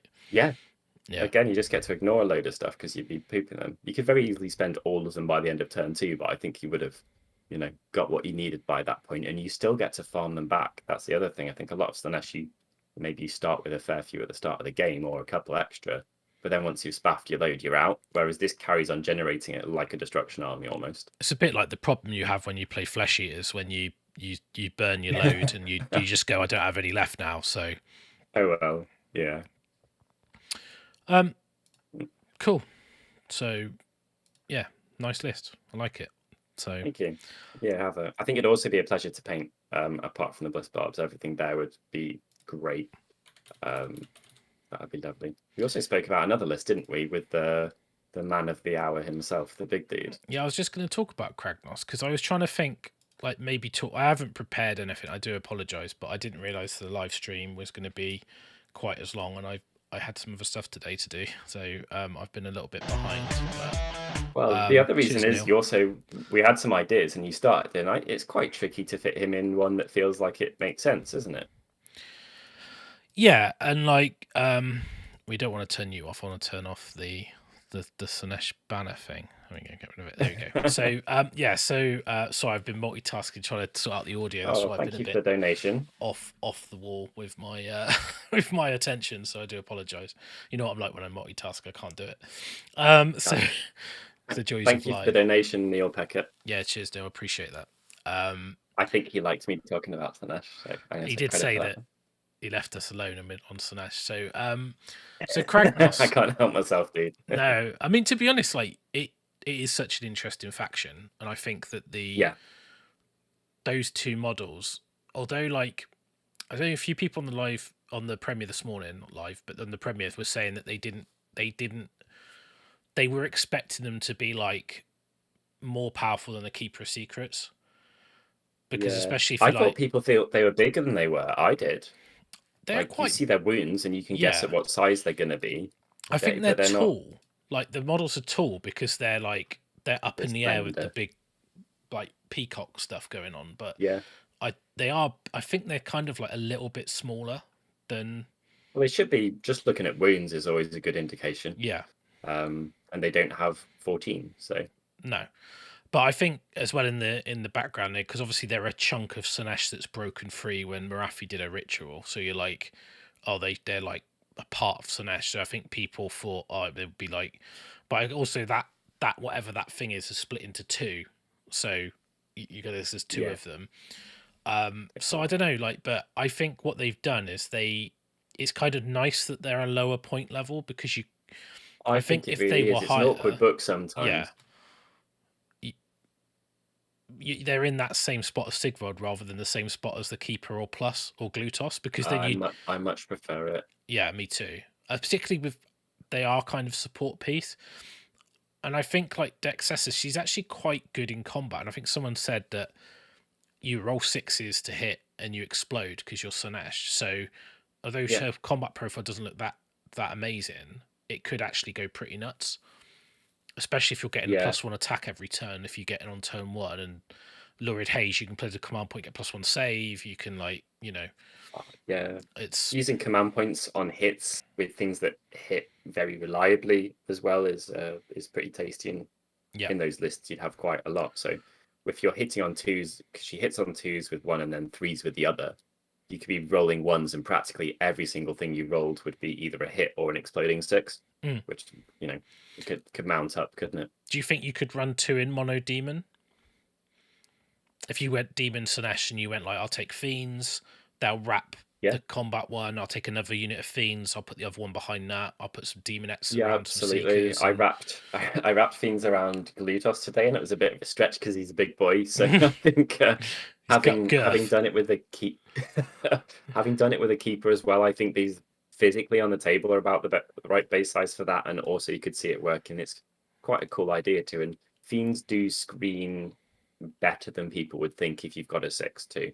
-1 to hit and -1 to wound does some work. Yeah, and obviously -2 to hit if you've Glutos in range. And yeah, I tried that one out today. Still got mullered by Vanguard. Well, yeah. And warriors with 7 buffs on them. Not warriors, marauders. Marauders, yeah. I think people underestimate like how good the basic Slaves to Darkness units are when they've got buffs. And when you forget your locus, it makes a big deal. Yeah. That's right. I did what I shouldn't have and rolled it afterwards, and it would have counted. So no, exactly. Oh well.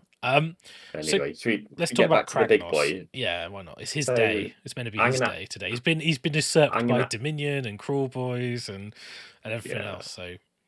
So I'm gonna ask you a question about him. Mm-hmm.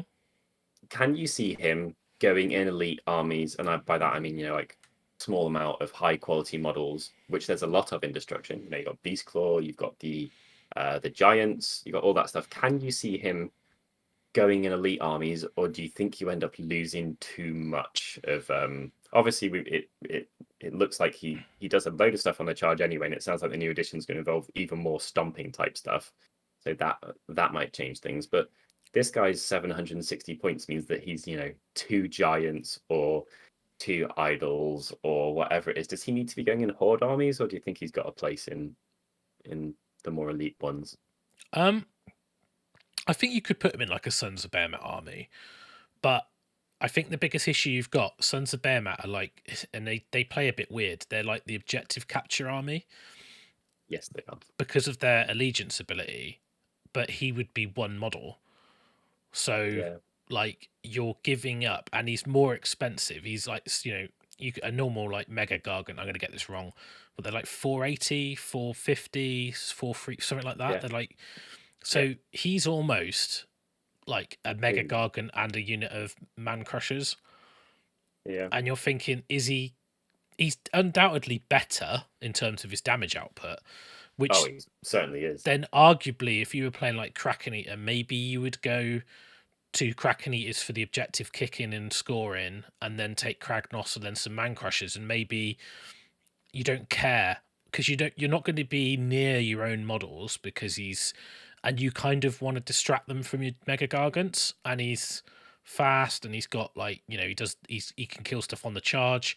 I don't know if there's enough out there that worry. I mean, obviously like Mega Gargants, I think because of the shooting meta and Zinch and Teclis and Luminef, maybe they're just like they're struggling, and having a 2+ save like target, or their hit rolls getting debuffed so frequently. Yeah, I mean, Luminef. It's anything sad when you play them, isn't it? Yeah, and like for me, it's like Kragnos does so mumuch damage. You just give up the fact that you don't have less objective capture power, and you go, well, actually, he makes up for it because of he keeps my guys alive longer. Because if you're an opponent, you're going to be thinking, do I shoot Kragnos because he's going to muller me? Or do I shoot the things that are capturing the objectives that win me the game? But then Kragnos is going to kill me. Protective piece because of just him being a magnet for the opponent's damage, basically. So I could see that. Maybe. Like I don't think it's a no. Like I mean, it would be interesting to see. I'd interested to see what you could get into a Sons of Behemat army. Let's just have a quick look. We'll do this live. It won't be too difficult to work that one out. No, because it's going to be fairly easy, right? Yeah. So while you're working that out, I'll chat a little bit. I think this guy's got 2 obvious places, and they were the greenskins, and that's in Moonclan Grot armies and Bone Splitters. You could also put him in Iron Jaws. fairly well. I've run 2 more crushers before, and it's a all right swap. And because they only count as one thing each, it doesn't feel quite so upsetting. If you're taking him, even Beastclaw though, they're not gargants, but they still cap objectives pretty successfully. It feels a bit painful to swap out 2 of those that count as like 20 models or whatever for one guy that counts as one. So I think the basically the Auric War Clans book and the Moonclan Grot books are 2 of the places where he's got a real potential place, or in Troggoth armies, just because he hits really hard and you can send him off on his own because that's kind of what he wants to do anyway. But yeah, I feel like swapping him for people that score objectives super effectively, as in they count as more than one model, feels a bit painful. Yeah, the maths just isn't there for the Suns. You're only going to get 1 Mega Gargant with him because of the battle line problem. Yeah, so that's not why you play that army, is it? So I'll tell you what. How do you feel about trying a Bone Splitter one? Out of curiosity, then. I think. Well, going back to your we can do it a sec, but I think going back to your question, I have to lean on you on this one, by the way. That's cool. Going back to your question about like, is he good in elite armies? I think, like, I play Beastclaw Raiders, and like, do I want Kragnos or do I want 2 Stonehorns? And I probably want 2 Stonehorns, because they're doing. It's because they count as multiple, right? Yeah, and also they're 2 things. Technically, it's more wounds.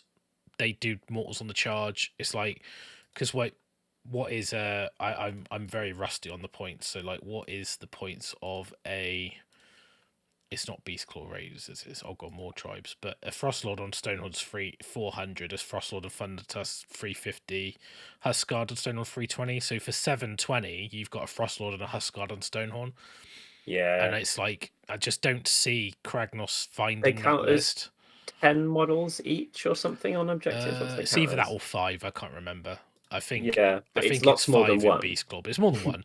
And you get 2 of them, so that's useful. And also they do impact hits anyway. So I think with Destruction, like, you've got so many good options for these like elite monstery type armies, like the Mega Gargants, like Beastclaw Raiders.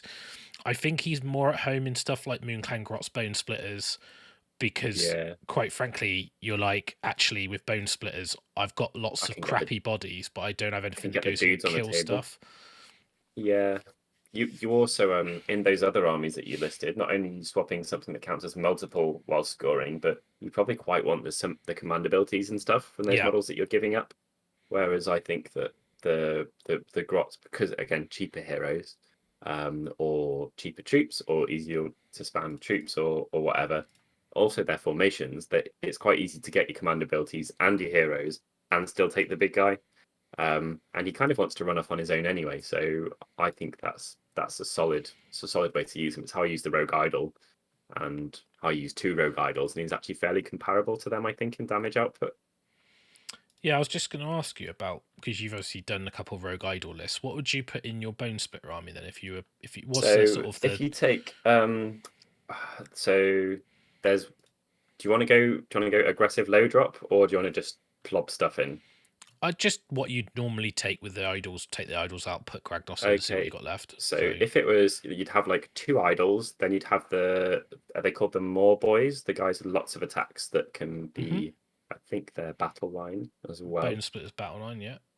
Yeah. 10s? So yeah, 3 10s of those. So the weird list that I did was like 3 units of those, their formation, which is probably like 130 or 140 points. Can't quite remember the name of it. Thereabouts. It's either like Cop Ruck, Brutal Ruck, Cunning Ruck, Snagger Ruck, Teeth Ruck, Big Ruck. So I guess it's probably one of the Rucks, but they're Cop, or it's fine. They're both 140. So yes, I'll lean on your knowledge of Bone Splitters because I don't play them. That's cool. And then you just add in a couple of characters, and actually that is the backbone. Obviously, it's a bit of a gimmick list. It's deliver Rogue Idols with minimal drops. Is that all you've got in the list? Like a couple characters and that? Like, well, I need to see where we end up points wise. So what characters do you want? Wargog Prophet or? Yes, yeah. You want a Prophet in there. He becomes your general. Yep. Twice or once? Probably once, because you don't have idols for him to be able to dance at.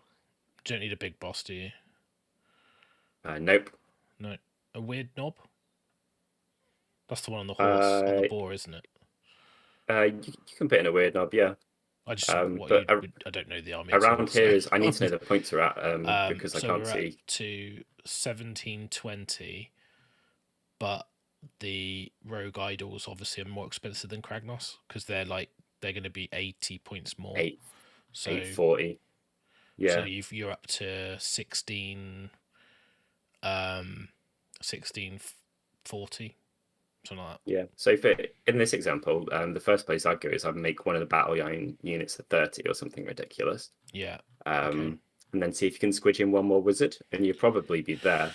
Yeah. So you will pretty much be there. So would that be another profit? No, probably a Warlock. They're insanely cheap. Okay. Okay. Yes, that you're 40 points under then.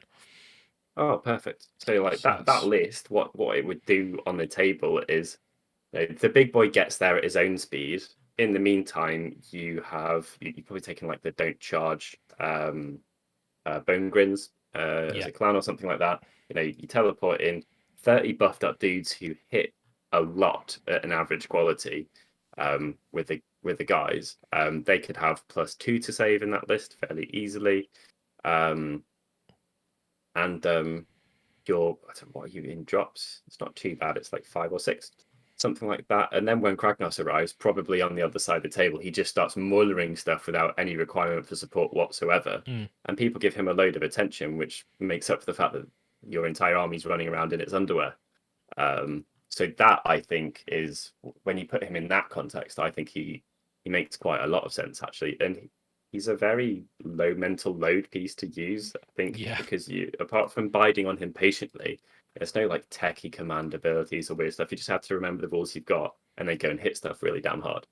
And him doing that over this side of the table while you're, doing sneaky pile-ins or debuffing people or zapping them with spells or something like that would be really cool. I think it could also fit like can't remember how many points a vortex is, but there's some endless spell points in there or something as well if you wanted to play around with that. I wonder where you'd be good going big war and then mixing like I was just thinking if you had like Kragnos in and then you've got essentially like what 12 40 points, haven't you? So 12 it's about 1200 points. Big war, no formation or formation that's about getting CPs, probably go a little more odd points heavy than normal, and you would replace the unit of 6 pigs and 10 brutes, and then either a character or another unit with Kragnos in terms of points values. Yeah. So you're getting a war chanter in there. Just Savage Orc battle line. Oh, they're great. They're not well. If it's Savage Orc Arab Boys are battle line in Big War, but the Savage Orcs are battle line, but War Boys are only in Bone Splitters, right? That's how it works. Yeah, it's Bone Splitters. The normal Savage Orcs, though, 30 of them isn't a bad choice. They don't need to have bows at all. Yeah, it's 60 wounds. Poor. Actually, like 2 of those. Like that's 600. You're also in Big War. Your prophet dude. What he gets access to, he becomes one of the most point for point efficient 2-spell wizards in the game. He's nuts, so reliable, so powerful, and he can start doing really sneaky stuff with his spells as well, which is very. I think he'll work really well in because I think you just want bodies that you can like be around and so anything like that. Gleam Spite as well, obviously. He'd be very good in Squiggy army. Yeah, he's about the same pace as a squig, which I find really cute. Like everything could move up the table at roughly the same speed, and then they'll get hit by an exploding massive chaos, and then on the other side of the board, they'll just be him chunking away. And imagine seeing, imagine if someone's low drops and they get an aggressive first couple of turns. You could have 2 Mangler Squigs and Kragnos hitting you, and that'd be horrible. It would be pretty graphic. I think the thing is with him, like I think like if you played like Moon Clan, you could almost like protect him from shooting using stuff like is it the fungoid fanatic guys that put like a smoke screen? Spore splatter fanatics. That's maybe. The ones. Look, check you out. Yeah. I'm like I can remember their name. Destruction. It doesn't tell it when I put it. It gives me Tyranid spore clusters when I go on here. So let's just put the word fanatic in. See if that comes up. think they're 80 points. I could be wrong. Yeah, I was just trying to work out like what they do as a rule.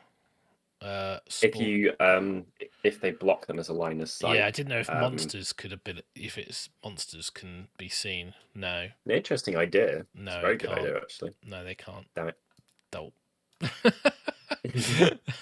I was thinking, how could you block line of sight? And I was just thinking, you can't really. Maybe you could do it with Palisade. Palisade. Yeah. Say the same thing. Is it monster as well though? I don't. The problem is it's all this techie stuff with. I don't play. But the other bits of it though that aren't to do with them stands really nice. You can get 40 grots on the table for no points. They buff themselves a bit, and a couple of cheap characters buff them even further. You get access to cheap wizards to cast and support him. Spiders at the same speed, and they've got some magic going on. I think it's the armies where you don't feel like you're giving up too much. You might be exchanging your Mangler Squig damage for Kragnos damage. That's fine. Mangler Squigs count as one thing, whereas swapping, counts as 10 or 20 points worth of wounds on the table worth of Stonehorns or something. It just feels like a bit of a well, you're replacing a like for like, aren't you? Yeah, exactly. I think because Gloomspite, obviously they can't take the Rogue Idol anymore because it went up by 20 points or something ridiculous. So obviously they don't really have access to a big smashy monster. No. Whereas when you're playing like Iron Jaws, you've got more crushers, and if you're playing Beastclaw, you've got Stonehorns, and if you're playing Sons of Behemat, you've got Giants. So why would you don't really need him. So yeah, I think maybe it might be interesting like an Ogre, like non-Beastclaw army.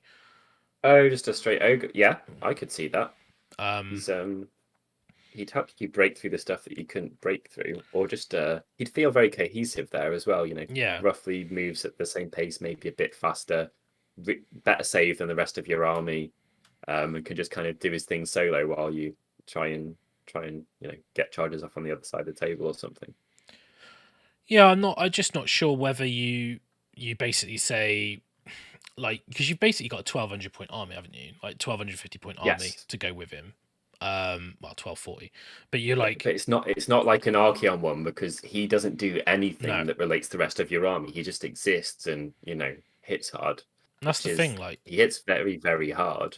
It makes him easier though. I think sometimes you'd have to completely relearn Warhammer if you went from a Chaos army without Archeon to a Chaos army with Archeon. As far as that was concerned, this one you got a really heavy hitty thing, and you have a really heavy hitty thing. Yeah, I think he just does what he does, doesn't he? And there's no synergy, so it really doesn't matter what you put with him. I quite like it. It's quite relaxing. I think Destruction is normally the people that like to be in the bar a lot, so it's this is the last Paul Haley. Paul Haley waving at us. you thought of exactly the same person I did at the same time. Yeah. So I know you've seen with other stuff in Kragnos book today, one of the things that I thought was quite interesting was the obviously like Alariel's changed, gone up in points, but essentially an Alariel list is going to be the same in kind of construction. But I don't know, because you were kind of left as we were talking about the city, weren't you? But that city Excelsis is it's actually really good. I think it's a bit of a hidden gem. Really? So it didn't, when I read it, it didn't immediately strike me as awesome, but maybe I need to give it a little bit more. Well, one of the artifacts is once per battle, before you make a hit, wound, attack, or a save roll, or a run, or a charge roll, you can just say, I'm not going to roll the dice, I'm just going to choose it. Oh, wow. So you could just go, it's a 12-inch charge. Yeah, or it's I save that attack, or... So, wow. I thought that was really strong. And the Griff Feather Charm's there, which is -1 to hit, +1 move. Oh, wow. Okay. I mean, the spell lore is bad. Just straight up bad. I don't know, did I just played a Slaanesh game today? And then, I find Derelia Van Dent is actually, really interesting. So, she's got a crossbow, 24-inch range. Freeze, Rend 2, damage 2. but if she doesn't move, she gets +1 attack and +1 to hit. But then if she shoots a wizard or demon, you double the damage. So she Freeze. could do So 8 that would damage. be 2 2 God, attacks. that's a lot of attacks. 2s and freeze. Rend 2, damage 4. Yeah. And she's only 115 points, and she can also banish endless spells. That's a load of characters. Oh, what are you? That's nice. You know, like a little Lone Ranger utility piece. Yeah. So she could just go, I'm going to shoot the endless spell rather than like shoot something else. But I just think like for a stationary like a model that just is got a 24-inch range, can just chill out near another unit, get a lookout, sir. That's cool. Yeah, well, a lookout, sir. A 4-up armor save, which ain't bad. It's got 5-up negation as well. It's good. Yeah. I think for 115 points, that's a bargain. 115. Yeah. Oh, I thought it said 150 because no, you just not Slaanesh points. No, 115. Oh no, that's ace. That's really cool, and the model's badass as well. She is when she's got the hat really on. Great. That's definitely my favorite alternate. And the other thing was Lord Croak, and there's like obviously Lord Croak is Lord Croak, but there was some talk about the Skaven as well, using the new weapons teams where you can't really shoot them. So that they're not on the table, they're like hidden, like the old rules. So I thought that was pretty cool. I don't know, William. I don't watch football, so I'm glad that you're watching this. Seems to have changed quite a lot. This book, you know, we've had some of these books haven't. You know, they've come out and they've changed bits and bobs or brought something up to speed. This has affected quite a lot of things and dropped a hefty dude in the mix. All at a time when we're getting bombarded with loads of other stuff anyway. So loads of things are going to change. Yeah, and I think, I mean, I don't know how Destruction players feel about it, but I mean, obviously, like they didn't really have a god, did they? Like Goddrak was like a kind of pseudo god. I think any love as a Destruction player, any love that Destruction are getting that feels like it's been fairly well considered, which this does. You know, I think his rules fit Destruction more than his model fits Destruction. Like his rules are awesome. I think, you know, just it's Destruction's always been that army where you learn your target priority, you manage your command abilities, and then you kind of wind it up and let it go. And it's up to you how techy you want to be. And you could be super techy and bide his time and scream with him and stuff like that. Or you could just rollick him into the middle of someone and, you know, they'll possibly win the game as a result of plowing it in and just killing something till it was dead. So I think he's really well considered. And I like the other bits that they've done to affect pretty much every Grand Alliance apart from Death? The 3 Grand Alliances have had updates. We got the Soulblight book. That's good enough for me. Oh yeah, that'll do. But obviously, like, I haven't read the lore, but I imagine that because of AOS2 was like the Necroquake, so you had so obviously you had the Nighthaunt released, and before AOS2 come out, you had Malign Portents. I don't know if you remember all that stuff. And then so you had the weird signs of what was going on. It turns out Nagash had a big ritual, and there was this Necroquake wave which didn't quite go according to plan, and the crest of that wave was like the Nighthaunt and Lady Alinda was kind of brought into existence. And then obviously there's with Forbidden Power, you've got the Penumbral Engines, which were the machines that Sigmar were hiding from Nagash, basically the Ossiarch Bone Reapers, or they were hiding it from, I can't remember, but basically these machines, I think they're Sigmar's, and Teclis gave him the technology, and then he was annoyed at him because they basically manipulate people's brains, so they forget they've seen things, so they basically mess around with your memory. And then the Ossiarch Bone Reapers were revealed, which was Nagash's little secret side project when he was working with Sigmar. So then you've had all the stuff with, I think Wrath of the Everchosen is like the OBR going into the All Points to try and kill Archeon, and then they get attacked. Knowledge. Yeah, well, it's Death Note lore, so I know a little bit more than I would normally. So I just listen to Phil Kelly when he talks about stuff, because he says it in a really cool way that's concise. I don't have to read it, and it's not like reading through tons of like sort of like, do you know, like when it's just like and then and this and that. And it's like solid enthusiastic wiki notes. And he just says like, this is what this guy's about, and it's in like 2 sentences, and you've got the sum up. So I'm probably making errors and people correct me, but then obviously like you've got this whole like death in ascendant type thing. Now I don't know because I've not read it, but I've heard that the techless propaganda is that the death have been had their teeth kicked in. So I've been putting off reading Revenge techless. So it kind of makes sense that death are kind of feeling a bit like they're being the whipping boys at the moment. But it's quite interesting to me, like how everything's going to pan out, because like with a gaming point of view, like it's really weird for me. I found it doing this book this morning because obviously yesterday we didn't have much time to prep because we didn't know it was coming. It come kind of last minute, and I was reading, and I didn't I'm a playtester, but this book I didn't playtest it because I was at the time I was real life stuff going on, so I took a back seat.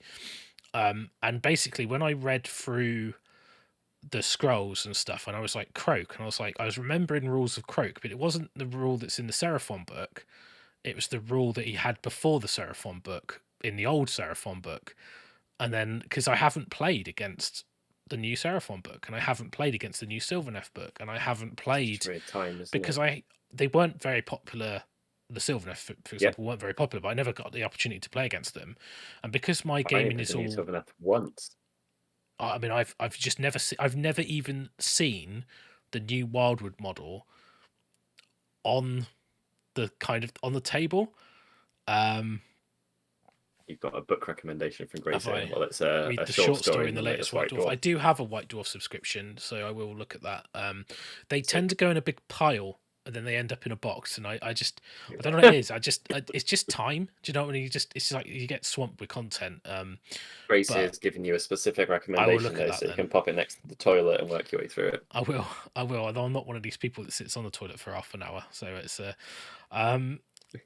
but reading magazines in the loo, I think it's weird. But anyway, so yeah, I mean, like I don't really know how this whole thing's going to pan out with like the background and stuff, but obviously it's quite interesting that the Kruleboyz seem to be leading quite heavily into Kragnos as well. Yeah. So they look a bit chaotic as well, not in the Warhammer sense, but they do look very like scuttly, chaosy worlds, like bad times, the world's ending, things appearing from in shadows, basically. Yeah, and I think what's cool about these guys is that you've got this. I like the idea of the cunning, like, but more cunning, less brutal, and they're kind of dirty. They're sneaky. They're like intelligent, almost like because the way they're not like a blunt instrument, but then Kragnos is a blunt instrument. So you think, would they complement him really well in the list? And obviously, there's a lot of models who've got him on staff and his shields. Yeah. So a lot of it looks pretty cheap and chaffy as well, doesn't it? So right. But they mentioned he'll probably be perfect specifically with the Hobgrots. So then you've got like you talked about like the mists and stuff, and they've got shooting. So it's like, have they got ways to affect line of sight? If they got because you send Kragnos out the mist in someone's grill. Yeah, because like although Kragnos doesn't benefit from like allegiance abilities, anything, and we talked about it when we were talking about is how to get around Kragnos and how to hurt him. Anything that's like an area of effect that affects the enemy or debuffs the enemy or like debuffs him, it's like maybe that's the best way to use him, is find stuff that doesn't complement him but debuffs the enemy or like obscures vision or something like that, so I'll be really interested to see how he plays with the Kruleboyz. I mean, I imagine if you took off like one of someone's armor save and then sent Kragnos into them. I don't think you need to, because it's Ren so good. People wouldn't get a save roll even if they're elite. Like, just delete Ren 4. But I mean, if they're a monster, you just can delete them anyway, right? But there's certain lists. But I think we also touched on that right before. Sorry to interrupt, but if monster meta becomes a bit more prevalent, which it seems like it suggested that it would, then taking a monster who can duff up other monsters before before the combat phase has even happened, which it seems to be his potential. Maybe he just becomes a meta choice regardless of how well he interacts with your army, just because of what you're going to be facing in your opponent's army. Yeah, because we don't know what these monstrous charge phase abilities are going to be like, and we don't know like how that's going to make a monster more useful in your army. and also he's a Yeah. hero as well. And they talk about Yeah. these heroic Good point. actions and these extra command Oh no, abilities. that's a very good point. So like Yeah. monstrous heroes might become very, very powerful. So So he could, he even if could he's just get command abilitying himself, you know, making himself any better would be cool. and obviously like it looks like obviously there's probably going to be a points adjustment in the summer as there always is. So I would imagine that he's not going to be going or changing because he's just come out just before It's the so new recent. edition.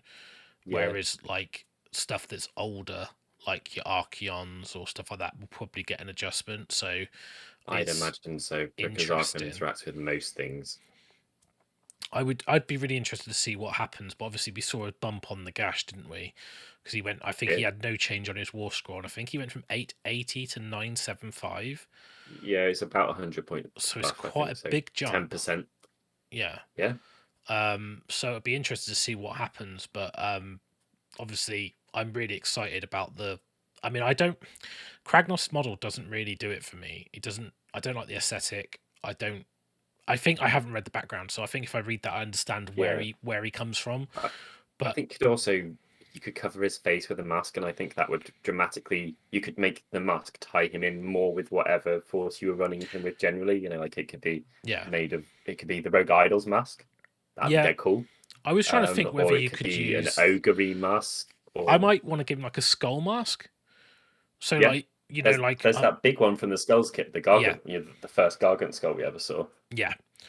I think whether or not you could take I think there's a big skull in is it the Underworld's Beastgrave scenery? There's a big skull on a base, so there's like a rib cage and stuff, and maybe you could use that. I'd quite like to use like something that gave him like a skull helmet, maybe like Thunder Tusk, like the big Thunder Tusk things either side, and then the skull plate. Because cool, yeah. The thing about the model I don't like is just the face. And I just don't like it. It's not very scary. No, it's very snub nosy, and I think maybe it's very. If you look at the Kruleboyz, they've got a kind of. I did describe him as the battle pug, but it just sounds like he'd have breathing problems and be very enthusiastic. We'll start calling him make Mr. a nice Puggles. noise when he passes his tummy. I wish he was a pug. They're awesome, but maybe like you could use the model you've got on screen. You could use his. I was just thinking about that back thing. Yeah. That's why I had it on the screen. Like I was looking graveyardy. Yeah. I was thinking about that. And maybe I was trying to think maybe the shields, maybe the banner. You could do something with the Belcher banner. Yeah. I don't know how big it is, but I mean that's a 32mm base. It's probably too small. But I'm not quite sure. Like it's interesting, and obviously like Eddie did mention on the stream as well, so jumping around a bit, but he did mention someone asked a question about battle tomes, and he said obviously there's new models and they make battle tomes to support new models, so I imagine we'll see a Stormcast and a Kruleboyz battle tome as well. Everyone's been waiting for the 17th Stormcast battle tome, haven't they? Anyway, so that's great. More Stormcast. It's fine. It's not like I've got 4 obsolete ones to my right, and I think I have 2 upstairs.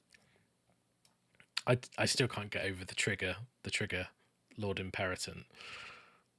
It's just funny. Like in like Vicar of Dibbler, he's got like the white hair and the beard. I can't remember the actor's name. Someone will tell me. But yeah, it's crazy. I think you got Philip Schofield as Gardas, and now you've got fucking Trigger as the Lord Imperator. So all we need now is a Delboy and a Rodney, and we're all away, aren't we? You could paint your Stormtrike chariot as a Robber Reliant, couldn't you? But Stop like. Stop it. So I'm just trying to think, like, you get about Marlene. You could, rather than the Industry, you have Marlene. What would you do if you turned up and someone had an Only Fools and Horses? I would give them a lot of grief because I don't like stuff like that. But I'm just messing. So. Yeah, I know.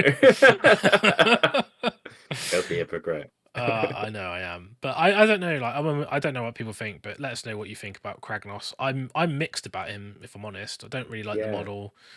I look at some of the Destruction Forces and I think half of them. Ian McKellen, it's good shout. I still think he looks like. It's because I've seen the picture. I would show it, but no, I'm not going to show it. I don't know. Like I think he's a bit of a weird model. He kind of like doesn't. He fits like in half of Destruction, not the other half.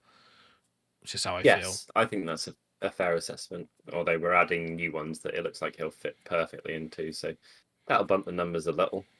Yeah. Yeah. Yeah, but that's cool. Well, anyway, I think we can. I mean, I haven't really written any lists for the new units and stuff, but again, it's Is like there not any factions questions? I play.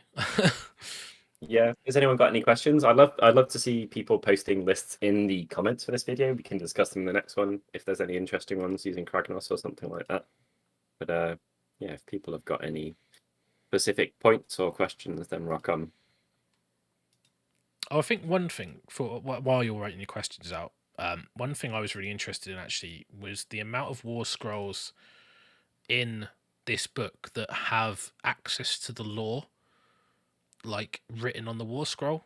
So like Croak Yeah. has it, like Sinessa has it, Alariel has it, and like you look at it and you go, that means that if they're in an allied army or another allegiance, because normally the lore is tied into the allegiance. And Yeah, I it's think, quite nice, isn't it? It always feels like a bit of a shame when you can't. You're like, well, I'd like to include them, but no. I think the like Sinessa, particularly because she's the 260 point mark, she's a good ally into any chaos army that gives you Yeah. lots of utility. Yeah, not too slow, fairly resilient-ish, not too expensive for 2 casts. Plus to cast as well, which isn't bad. Yeah, and I think she's got Um, obviously the shooting attack's nice, but also like I'm just trying to think from the spells, like obviously like anything that's a debuff. So like Purveyne would work, Hysterical Frenzy would be good. Also, just getting to pick the most efficient heal, like the easiest Yeah, to cast or something like that, or the most relevant. That's quite cool. she gets access to Slothful Stupor, so and that's an enemy hero within 12, and then they can't use command abilities, run or charge. Yep. So you imagine if you took like a Be'lakor army with her with mirrors, Oh. because she's a demon, right? So you could And take Chaos you could Ascendant. take a core. You could take a core demon prince as well if you really wanted to properly knob people about. Yeah, yeah, exactly. I mean, in the Slaves army, I think she's a good ally. Really good ally, actually. I mean, but if you played Legion of the First Prince, could you put Kairos, Be'lakor, and Sinessa with mirrors? Ugh, Would you wow. really upset everyone in the world with that army? Does Kairos know the spell? Does he know the spells on people's war scrolls or the Yeah, spells that but other he people doesn't know? know that the spells they know. So she doesn't have the lore. She does have a spell on a war scroll, but he doesn't know. Like he wouldn't know Slothful The Stupor, for law. example. Yeah. Um, Do they think Dexessa will be a good option as an ally for a CP hungry Chaos army, or Sinessa the real option out of the two? I think Dexessa looks less than she the model is, actually, because there's not as much written on there, and it's not a wizard, but I think on the table there's quite a lot of potential to affect things, and that's also it's Dexessa who's got run or flee and charge. Yes, yeah, can run or retreat and still charge I'm later just in the getting the same scroll turn. up. Yeah, Yeah, so so tasty ability. They both got -1 to hit. After this model has fought for the first time, I'd want the attack characteristic. We already spoke with that working well with Slaanesh, but particularly when you're 2s and 3s to hit, if you use a reroll 1s to hit command ability, when you should have plenty going, pretty tasty.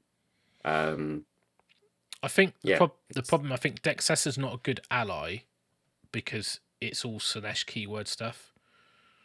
So like yeah, I don't see her allying in, and it's not, if it was Slaanesh, then you could put her in a mortal like Slaves to Darkness Slaanesh themed army, but use like despoilers, but then have Marker Slaanesh, and then on your warriors, yeah, then she could make them immune to battle shock. But it's Slaanesh yeah. It's just for demon, that last bit, isn't it? so It's just the command. It's just the command but bit again, because it's only actually on not a taking battle shock tests doesn't matter too much. but it's It's only just on a enough to play on Slaanesh herself. demon unit, so Yeah, she can't use it on another unit, so it's still restricted. And also, yeah. not being in Slaanesh allegiance means you're not getting the exploding attacks, so maybe not. But I think she's good in a Yeah, Slaanesh army. I think yeah. you I think that's a fair point, Russ. What ones? They're both good in Slaanesh, but Sinessa's the one that's got ally potential. yeah. and then you've got yeah, she is a monster. She's a good point, Redsvan, that she's got the monster keyword, although not a profile. So obviously there was talk about these monstrous abilities in the charge phase. So that might make Mortal her Wounds or more whatever would be cool. stock, like, well, whatever a stomp, a roar, or a smash is. So no, it's a really good point. Yeah, you could do the okey dokey and just duff someone up and with Mortal probably Wounds. sounds like their combatty or near abilities, smash, stomp, and roar. So it's just gonna be like, yeah. I imagine that like that's more useful on a combat monster than a support monster. Yeah. Well, those sound like they're going to be impact hits or mortal wounds or maybe lowering bravery from the roar. I can't think of what else they'd be. Someone's asked about thoughts on the board size changes that will affect the game. I think it will just. I don't think there's anything but increased quality of life changes as a result of that. Less sore backs. I don't think it will remove tactical nuance from the game. It may benefit some armies a bit more than others. Like maybe ambushing will now be better because you'll be closer to the middle by definition, because the edge has become closer to the middle or less far away, however you want to see it. But I just think solid. Pretty pleased with it, really. I'm sure newer scenarios will take into account the different table size or whatever.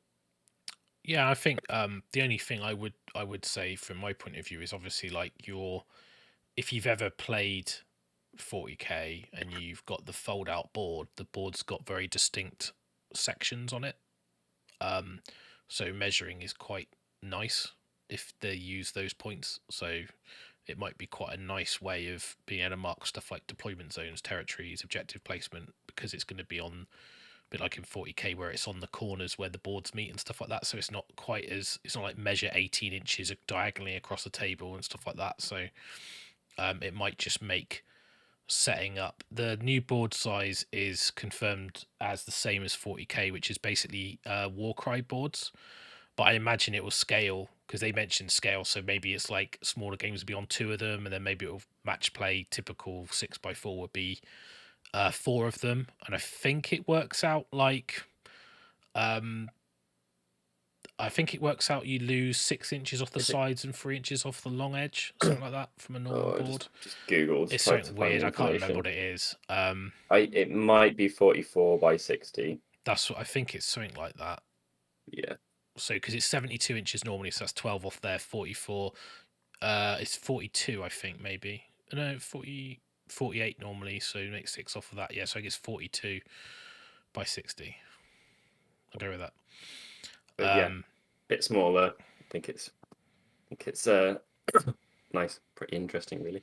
Obviously, Gracie, I won't say much more on that because I do actually know. So I'm just going to keep that quiet because I can't say. So yeah, but you'd think that people would take things into account when such a big change is being made, though. I'm sure. So yeah, I'm looking forward to finding out all this stuff. It feels like a bit more of an overhaul than the last. I think that I wasn't a huge fan of the lack of significant changes with the last General's Handbook coming out, and this sounds like it's properly gonna pull the rug out from under some armies, shake things up, make you actually rethink how you do stuff, not just take the same army and use slightly different whatever it is, spell mechanics or something. So I'm really excited for a new fresh start.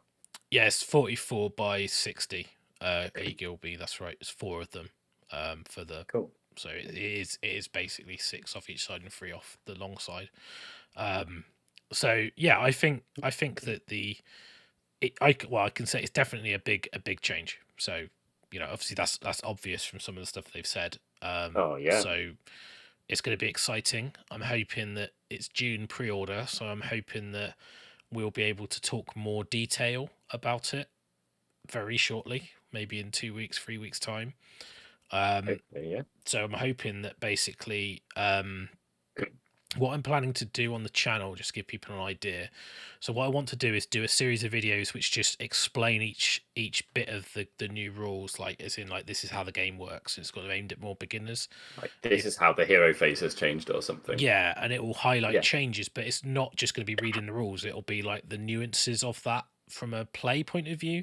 But you're going to keep it on specific bits, so it'll be like little in-depth chunks. So, for example, hero phase, movement phase, charge phase, combat phase, battle shock phase, those phases. So that'll be like those bits which I will basically break them into a series as well. So it'll be useful for a new player, but it'll also be useful for someone who plays too, because it will explain the changes and the nuances. But we'll probably do to paint to. You can just leave them on a playlist and then get educated. want to do a longer form, more in depth for experienced players, which is like the top things, and then there will be there's a couple things in the new edition. I'll be really careful what I say here, where I want to break down like in depth that how that affects play on the table for if you want to try and maximize your play. Because it's so actually like the things that have been alluded to with you there being less downtime. So presumably that's going to be reactive stuff done in your opponent's turn, or so not just making armor saves and removing dudes. Exactly, yeah. So there's when you're playing, there's obviously if there's reactions involved, you have to like think about sequencing and stuff like that. So there's a lot of stuff that I want to talk about and cover. So I will be doing lots of in-depth shows on that, and me. And also obviously like we've got a lot of content on the channel which is second edition content. So obviously we've done lots of faction reviews and list techs. Now obviously we want to do more of that, but obviously if there's a big overhaul, then there would be some revisit to every faction. And one thing I'm quite keen to do is, from a new player perspective, is to give people an overview of what a faction is, how they play, and how accessible they are for a new player. So it's almost like giving them an ease of play rating, not just a powerful rating. Some numerical stuff would be really helpful for people. And to give, if you would like, well, I haven't bought any models, I don't really know what to collect, but I kind of like these 3 factions. That would give you an idea of like, if you are particularly interested in 3 sets of different models, but you want to know how they play on the tabletop, because you might not want a horde army, or you don't want a combat army, or you don't want a shooting army, or whatever. So yeah, I mean, yeah, it's going to be a lot to do, but hopefully soon there'll be a lot of content coming out on that area. So yeah, watch this space, but it's wait, going to be exciting. So 80, we covered this a bit earlier. It's pretty recent, so fairly safe to assume that he's about where he should be. I mean, maybe there'll be a little readjustment or whatever, but I would imagine that that's definitely been held in mind, and Kragnos is not going to go up by 300 points or something like that. No. And likewise, you see the points cost on like Alariel that we talked about, and she seems expensive. Nagash he's gone up for no, and like a lot of people were looking at his war scroll going, well, he's not changed. Why is he gone up by 100 points, etc.? So obviously there's some stuff in the works, and obviously they touched on some of the power into heroes and monsters, and obviously anything that's heroic monster is probably going to have a significant power shift. So yeah, we have to watch this space, but hopefully. Okay. Sweet. Cool. Well, thanks everyone for tuning in. We're going to jump off now. Put anything in the comments, like list-wise and stuff like that. Obviously, I won't be answering any questions on 3 other than what they've revealed. So just watch their stream if you want to. But I covered off all the bullet points and stuff they mentioned. And hopefully people found that useful. If you've got an interesting list with Kragnos, please post it in the comments. I'd love to see it. And if you disagree about him not being in a Sons of Behemat or a Beastclaw Raider army for competitive play, or not being very good, then please tell me, because I'd love to see what you've come up with. I've dabbled in Beastclaw, I've dabbled in Sons of Behemat, but I wouldn't class myself as a destruction player by any way, shape, form. So I'm sure there's much more knowledgeable people out there that can come up with some cool idea with him. So I'd like to see it, and anything that's particularly cool we'll cover on a future show, and look into it. So it's always good to basically be enlightened by the community and learn, and that's why I do this channel. Really, it's fun to hear what other people's opinions are. Exactly. Yeah. Thank you very much, guys. Thank you for the donation, and good night, Neil. Yeah, we'll be back soon with plenty of more comment on this. I will continue to try and hone the idea of that Slaanesh list as well, because I think there's some interesting concepts there, and I might even manage to get in a game with it. That'd be cool. Maybe we can have a game at some point. It'd be nice to get my Soulblight Sick. Gravelords on the table because I got a Yeah. particularly good Manfred list I'm very excited about. So it does feature Graveguard. I'm very excited. So we'll have to see. But yeah, all right, guys. Well, have a good night. Thanks for watching, and we'll talk to you soon. Cheers, peeps. Bye.